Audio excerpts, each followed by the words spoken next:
Good night, everybody. Well, good evening, good day, whatever time it is where you are. It's 8 o'clock where I am in sunny England, and we're just going to go through a couple of bits. I think the main thing that we're going to cover tonight is what's going on with the tour and all of that kind of stuff. And I think really we just want to put out the message that we you know, we've never done anything like this before. Nobody's ever done anything like this before. We hit Amsterdam last weekend, and we don't want to hide like what's happening. Basically, our driver was expecting to have some people with him. Unfortunately, they pulled out at the last minute, and so it made it very difficult for him to be able to create the video content and create a noise on the ground. So we did everything that we could by what you can do on the internet, which is try and get hold of the local news agencies. We were on the local Reddit pages, that kind of stuff. But as with most things, when you're pushing something which is essentially advertising, if you're not part of those communities, then they're obviously very suspicious of you. So we switched to advertising instead, and it got asked a few times in the chat, what did we do? And what we actually did was we spent a bit of money on targeted advertising. So the idea was that we had adverts running to people that were in Amsterdam. I don't know how many of you people know about how Facebook ads and Instagram ads work. They are very powerful. Especially when you start targeting and getting down to a micro level on it. And it's definitely something new for us. It's something that I have some experience on. Some of you may know, some of you may not know. I run a couple of record labels, that kind of stuff. So I have, at a low level, an idea of how the kind of advertising works. I've used it to build up some other projects I've been involved in. So last weekend was the first time we tried that with Stopelon, to kind of fill the gap. And it definitely worked. We got the stats, and with a small amount of money, we managed to pull a lot of people into the website, and we got pictures of the car in front of about 14,000 people. Which you add that to the ground, and you add that to the idea of it being advertised locally. So some people will have seen the car driving around, and then potentially have looked at their phone at some point that weekend and also seen it on their phone. And we've had a few people say that we've lost holders this week. We have lost some holders this week in the middle of the market absolutely bleeding out. But we have also been adding holders, and it's just it's something that you've got to keep at.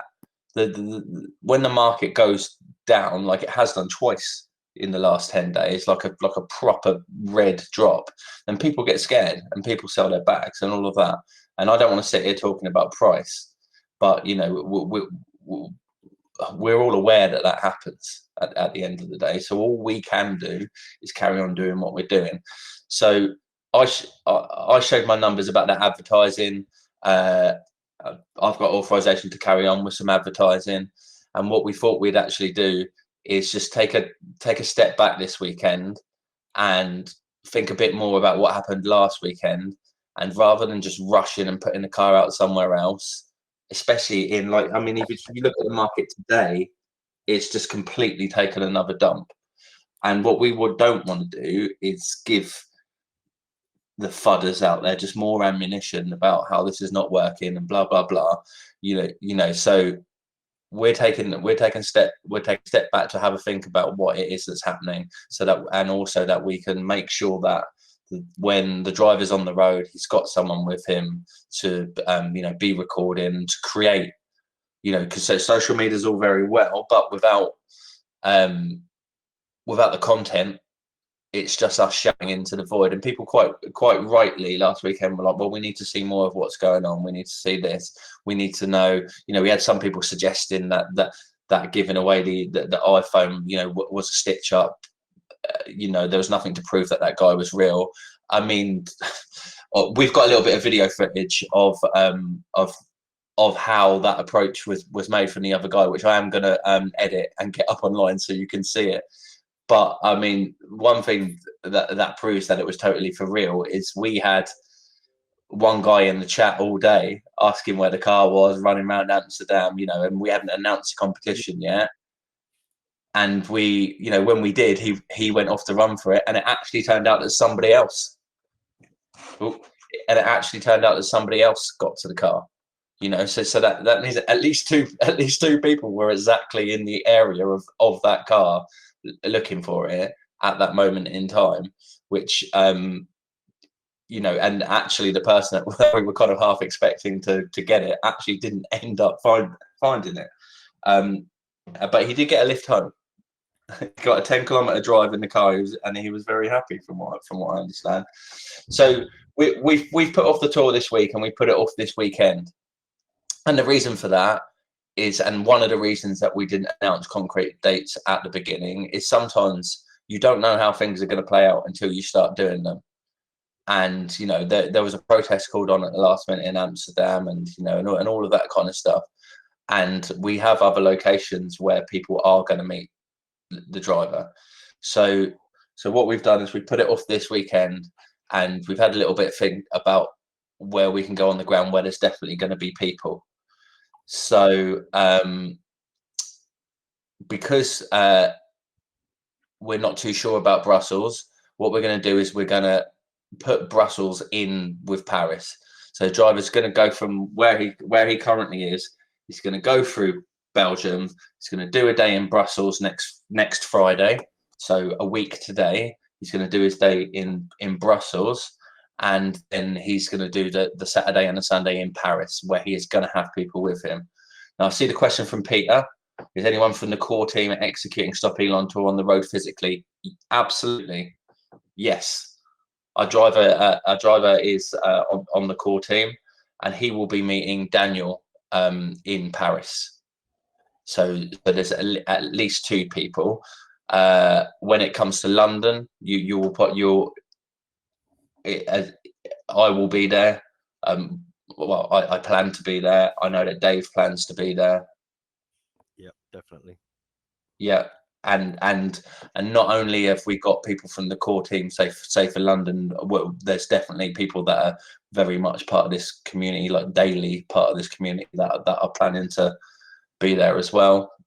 I'm not entirely sure about what's going on with Frankfurt, but I know that Mick has spoken about being part of it, and being willing to, you know, to help with the crowds and do a bit of video and stuff like that. So we'll see how that plays out. You know, we're just trying to do what we can do. Everything's up for a rethink. There's no point in us being solid, like we're exactly going to do it like this because this and that, because you just don't know what it's going to be like out there. So we'll take it on the chin, and we know things, you know, could be improved and all of that kind of stuff, and that's what we'll do. But at the end of the day, and I think so, everybody needs to kind of realize this and understand this, and ourselves as well, is putting a car out on the road isn't suddenly going to send the price flying. Like that you know, it's just not going to happen. It's just another, like another arrow in our bow. It's another thing that we're doing that just feeds into... Someone comes along and finds our project. They're like, oh, they're doing this. They're doing the voting trust. They put a car out on the road. They're always updating the website. They've started a mailing list. They've got these mad competitions, like that they're definitely going to give away, you know, money when we get to certain market caps. We've got things happening constantly, because if you go into a Telegram group for any other token that launched when we launched, not any other token, but any other token that launched when we launched and had a huge high, you can absolutely bet yourself that team has cashed out their money and they've gone. Like it's almost 100% given. So obviously what happens when you have one of those huge spikes at the beginning is people buy at the top of that spike, and and then you're and I was one of those people, and you're always trying to mitigate for those people and say, oh, we'll try to get it back for you. But we all need to be honest with ourselves that if this token suddenly went to that price again tomorrow, it would suddenly drop back down again the next day or over the course of the next week. So what we're trying to do with all of this is just build a project that's always there and it's always going. And if sometimes it's just tracking the market, then sometimes it's just tracking the market, like all the big cap coins do. And then they all have their day. And then when we get to our day, then and then it happens. The only time that changes is when people worry and start dumping their bags and stuff like that, which they're perfectly entitled to do. And when that happens, we've just got to get on with it, really. I know I'm preaching to the converted, and most of you know all of that already, but there's been a lot of FUD this week, maybe in some of the other community groups and that kind of stuff. And we really appreciate the guys who come in like every day, or even just pop a message or even a like on Twitter or anything like that, just to show support. And people do notice that from the outside, and the more they see that, the more they think, well, let's stop it. Those Stopelon guys have now been around for 4 months, and then it's 5 months, and then it's 6 months, and then it's 7 months, and when you start to look at it from the lowest low, if all we've been doing is gaining from that point, then suddenly we're an attractive proposition to new people, and it's just keeping that along, and that's where it's at. I think we have got a couple of other things going on in the background for improvements, website bits and bits about NFTs. I don't know, Shadows, are you anything you're working on that you want to tell anybody about? Well, at the moment, there is something really interesting that starts cooking really soon, but I would not disclose it just yet. Oh, you Because, cheeky. yeah, we need to do some testing first, but I know it's going to be pretty awesome about the NFT farm. So Yeah, that's probably great. something that can be up around August collection, maybe. Cool. So That's great. I think expanding the thing about NFTs and just utility of the token and stuff like that. NFTs is a great thing for the community. It's a great thing for like collectors. It gives us all a little bit of like incentive to kind of try and beat each other at things. It turns it into a game. We're open about where this goes with NFTs, and it's something that could really assist. Because NFTs are collectibles, but they also have functions as well. And if you just think about what they are, there's all kinds of things that we could come up with over time. And once we've got them implemented, who knows what other cool ideas we can have, and we can take ideas from the community about how to use NFTs and use them as proof of ownership of physical items, or having artists, or anything like who knows. And as you know, we've been able to kind of like build up the marketing wallet again a little bit off of the back of it, all little things like that. So it's been a real big success at NFTs, and we shouldn't let other things kind of overshadow that, because that's definitely been a big success. Yeah, I'm really enjoying tea farming stuff. Also, yeah, it's like go on. No. Sorry, I was just saying it's definitely one for the geeks, but it's good fun.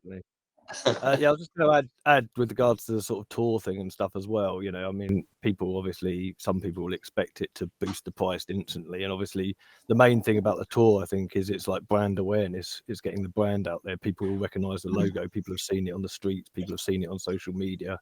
It's all about brand awareness. They may not actually buy then, but at some point in the future, like Aaron says, when the market picks up and people see that we're still around, people have seen us out there. People know about us in the back of their mind. And that will really help us, I think, as well. And also, being a community project, we're doing this tour. If people are in these countries and in these cities, come along, meet the team, join in, like have a you know, show that there is like community out there willing to sort of participate in the movement, because we're all in this together. This is all of our investment and stuff. It's not just us. We're a small core team. We can't be everywhere doing everything all the time. You know, it's a community project. We all need to be involved and all need to do our part. So just thought I'd throw that in there. No, definitely, and I think for people seeing us on the ground, I mean, there's obviously a huge leap between somebody seeing you on the ground, seeing your logo, and just getting all the way to being a person who is able to work PancakeSwap or Bitmart and buys tokens. Like we're as a team, we're perfectly aware that your average person probably don't even know how to buy a Bitcoin. You know, like we get that. So there are some things at play, and like I've been working on something and thinking about ways in which we can onboard more average people. I mean, you know, maybe the next step is really onboarding people who understand about crypto but don't necessarily understand about like decentralized crypto and buying BSC tokens or whatever.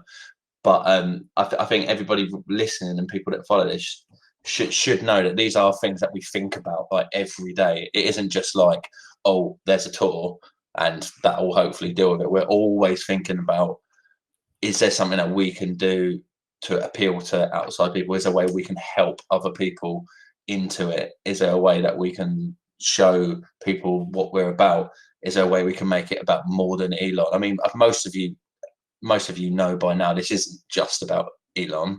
You know, it's about trying to raise awareness about market manipulation in general, and about scams, and about just educating and empowering people to help make the right decisions, and well, make better decisions and make decisions for themselves that aren't just based upon a geezer buying a dog.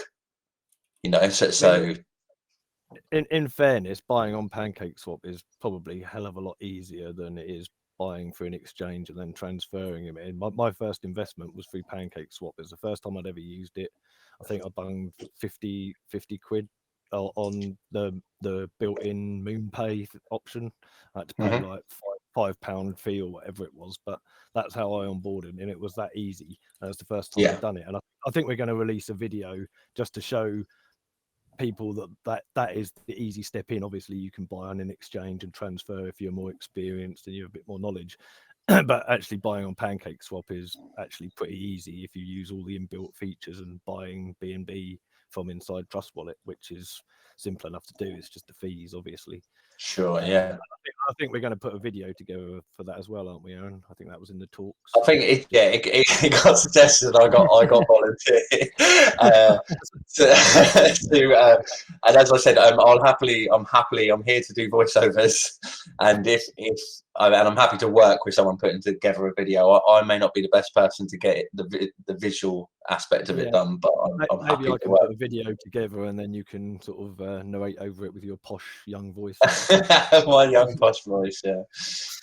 No, totally. Also, I with think regards to that as well. Sorry, Aaron. Just no, like, you're all right. these people like when Binance, when Next Exchange, all that nosh posh. It's like Binance, Bitmart's actually been more of a hassle than anything for us. It's not onboarded loads of new people. It's just giving people an option to be able to sort of trade it a bit and lose on when it pumps and dumps on there. You know, PancakeSwap is still by far the easiest method, and probably over 75% of our holders were all through PancakeSwap in the early days. So for people to come in and say, well, we can't use PancakeSwap, it's putting people off. Well, bear in mind that's where most of our holders came from, not through an exchange. So just sort of put that totally. Yeah, I mean, if anyone else hasn't worked out by now, we're you know, it was great to be listed on exchange, to be able to say it and all of that kind of stuff. But the reality is, it is a load of hassle, and you know, it leaves us exposed to people pumping and dumping and things like that, and it's not great. The price there is relatively close to what we have, but then suddenly, you know, people come in and do all kinds of crazy things like manipulating it, which is exactly what we're trying to say, you know, that we're against. So we just have to be careful. We just have to be careful with that kind of stuff.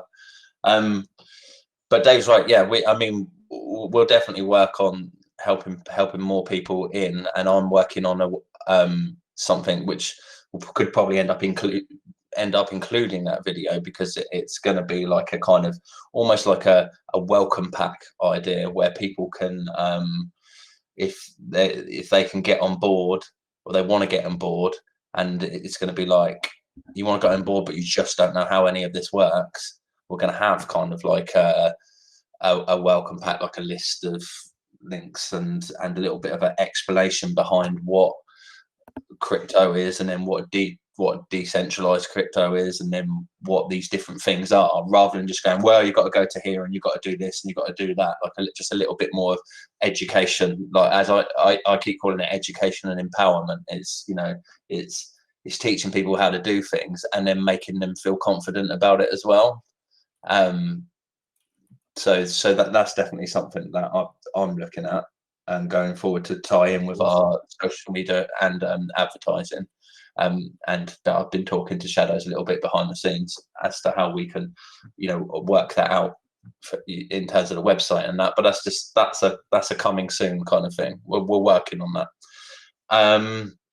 So that's it really for me. My main message was to come on and just let everybody know going on what was going on with the tour, and why there hadn't been, you know, announcements for this weekend and stuff like that. We just to summarize, we just wanted to take stock, and we didn't want to like be pig-headed and steam ahead and be like, well, this is how it's going to work and all of that kind of stuff. Like we're just going to have a think and deal with it next weekend, and next weekend are the definite dates. So Belgium will be kind of like a pass through on Friday, drive up, you know, have a look at some places, that kind of stuff. If there is anyone in Belgium in the community, or you've got friends in Brussels, then please let us know, let them know.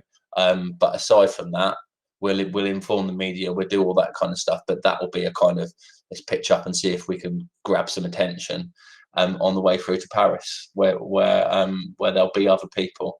And so that's about it, unless anyone else has got any questions. Let me just check the slide. No questions in there. I think the main questions we've had this week have just come out of the fact that the price and the markets have been going down. So suddenly everyone is asked, you know, wants to know what's going on and what we're doing. Anyone that hangs out in the main chat knows what we're doing, but we appreciate that not everybody hangs out in the main chat, which is why we send out the emails now once a week as well to summarize, which I will do again on Sunday. If anybody has any suggestions for the emails, like there's something about it that doesn't make sense or anything that they think should be in it, then obviously feel free to suggest and let us know, and we'll get on with that. Yeah, that's about it. If no one else has got anything, I think half an hour is fine. But I'll just go and quickly add competitions. The GTR competition is now live on the website. There's no entry requirements apart from obviously entering your name and email address and validating your wallet. That's all that's required for this one, and it'll obviously be running constantly until we hit the 50 million market cap. But great. You can join now.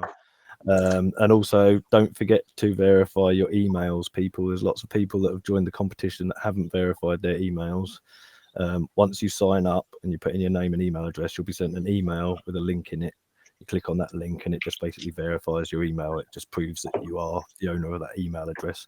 If you don't do that, you won't be included in the draw, even if you do all the tasks. So just letting you know. Cool. That's a requirement for all the competitions. So. And just remember, guys, if any of you have signed up to the first giveaway, that doesn't automatically enter you for the other ones. So get on the website. We'll put the link up right now. Get on the website and enter yourself into the GTR one as well, and then it's done. And then you don't need to worry about it. And if you've got any friends that you know have joined because of that, I know I have. I'm going to message them after this and make sure that they sign up for the GTR one as well, because I'm sure they'd like to win it. did look like someone was typing. I'll give them a moment. Okay, cool. Well, I think we'll leave it there. But thank you to everyone for coming on. Thank you for being with Stopelon and having the patience. And we'll just keep driving it forward. And we'll speak to you on Tuesday. But feel free to hang out and chat in the weekend. And if you do have any more questions, then just pop them in there, and we can either answer them in the chat or answer them live next Tuesday. Okay. Good night, everyone. Cheers, Aaron. Good night, mate. Bye, everybody, and I'll try to have some good news next AMA, so you can go over there with me. I can't wait. Sweet. Cheers. Laters, guys.